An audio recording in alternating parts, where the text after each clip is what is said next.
Merhaba arkadaşlar. Bugün arızalanan Tofaş'ımızın kornasını değiştireceğiz.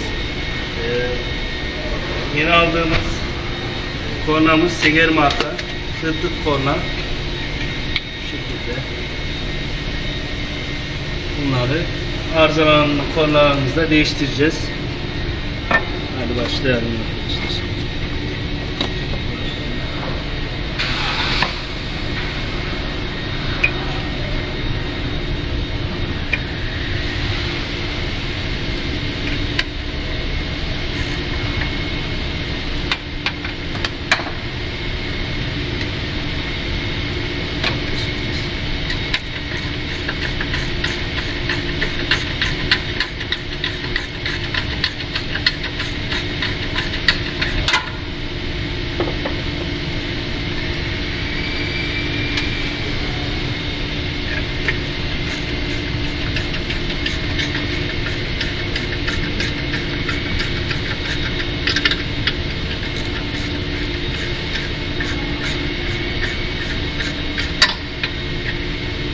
İkincisi arkadaşlar.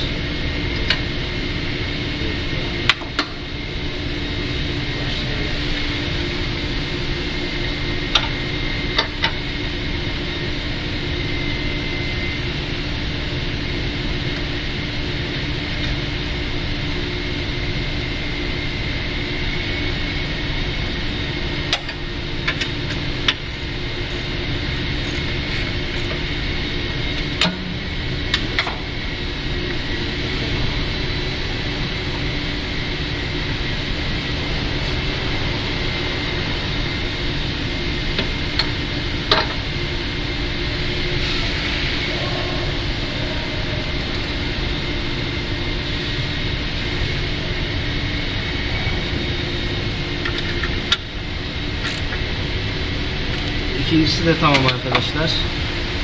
Şimdi bunun artısını da takalım. Şimdi arkadaşlar bu jacklı olan artı, bu cıvata aldığımız yerde eksi oluyor. Zaten eksi artı tamamlandığı için kornamız çalışacaktır. Şimdi kornamızı deneyelim.